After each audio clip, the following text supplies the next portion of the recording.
Slavery. It's a huge, central part of our history, right?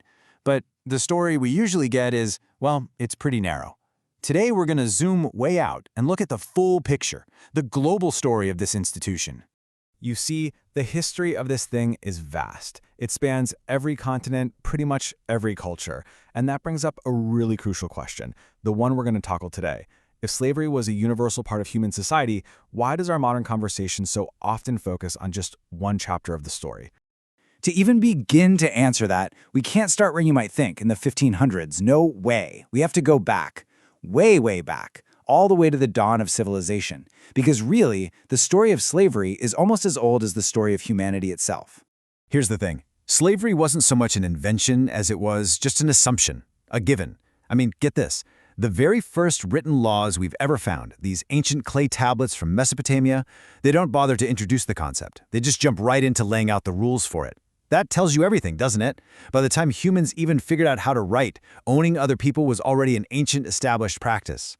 And we're not talking about some small-scale thing here. Oh no, just look at the Roman Empire. At its peak, 1 out of every 3 people in Italy was living in bondage, a full third of the population. And it didn't matter who you were. Gauls, Germans, Greeks, Jews. If the Roman legions conquered your land, you could easily end up being marched back home in chains. And this wasn't just happening in Europe or the Middle East. Not even close. Let's jump over to the Americas, long before Columbus ever showed up. It was just a normal part of life there too. You had the Aztecs selling people in open-air markets, the Inca with their massive systems of forced labor, and tribes like the Comanche, who literally built raiding empires based on capturing people. It was the same story in Africa. Again, way before Europeans arrived, you had these incredibly powerful kingdoms with their own sophisticated, complex slave systems. I mean, these were absolutely central to how their states worked. Kingdoms like Dahomey and Ashanti, their entire economies, their political power, it was all built on the practice of capturing and trading people from rival tribes.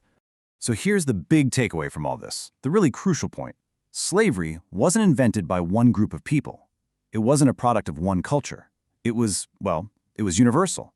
It was woven into the very fabric of nearly every society on Earth. Every race was enslaved, and every race practiced enslavement.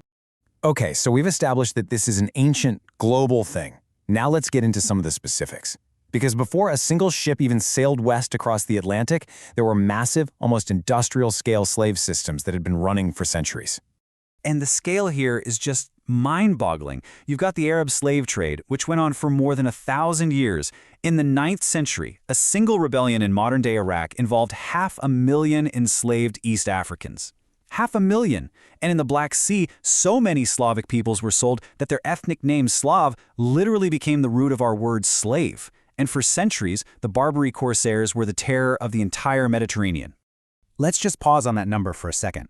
Over 1.25 million Europeans, people from Italy, Spain, Holland, Ireland, even early Americans, were captured and enslaved by pirates from North Africa.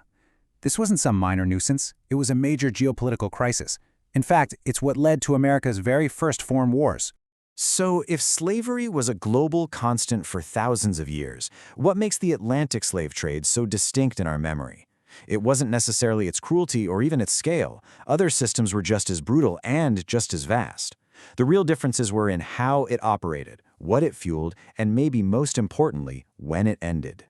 Okay, so here's one of the first things that surprises a lot of people: where the enslaved Africans actually went. We tend to focus on the United States, but look at the numbers. Of the 12.5 million Africans transported across the Atlantic, the vast majority did not go to the United States. Nearly half went to Brazil, and another third went to the Caribbean. The colonies that would become the U.S., they received only a tiny fraction, about 4%. And here's another one of those uncomfortable complexities. While race absolutely became a defining feature of the Atlantic system, at its core, it was an economic engine. The U.S. Census from 1830, for example, recorded thousands of free black people who themselves owned slaves. It's a fact that just complicates a purely racial narrative. So what truly set the Atlantic trade apart? Well, it boils down to 3 key things. First, it was run like a modern business, with ledgers and shipping manifests and cold, hard bureaucracy. Second, it was the labor engine for a brand new kind of globalized economy. And third, and this is a big one, its proximity.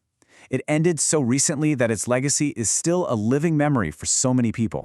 For thousands of years, slavery was just a fact of life, like birth or death. It just was. But then, something happened that was historically unprecedented. For the first time ever, a civilization decided that slavery wasn't just a fact of life, but a profound moral wrong that had to be destroyed. This was abolitionism. And you have to understand, this was not a slow, predictable evolution. It was a moral revolution. The concept that an entire civilization should not only free its own slaves, but then actively use its wealth and military power to stamp the practice out everywhere else, that was a shockingly new idea in the grand sweep of human history. Now, this moral revolution didn't happen overnight. The fight was long and it was staggered. It began in earnest when Britain started using its navy to hunt down slave ships in 1807. But it's continued all the way into our lifetimes, to 1981, when Mauritania became the very last country on Earth to officially outlaw the practice. And the cost of abolition was just immense. In the United States, it took the bloodiest war in its history to end the institution. Over 600,000 Americans died, a staggering price to pay for a sin that had existed long before the country was even born. So, we've covered thousands of years, from ancient Mesopotamia all the way to the 20th century. Which brings us right back to our original question. If this is the full story, why do we so often only hear one part of it? I mean, really think about it. Why is the starting point of this story so often framed as the beginning of the Atlantic trade when we know slavery is as old as civilization itself? What gets lost when we ignore thousands of years of history?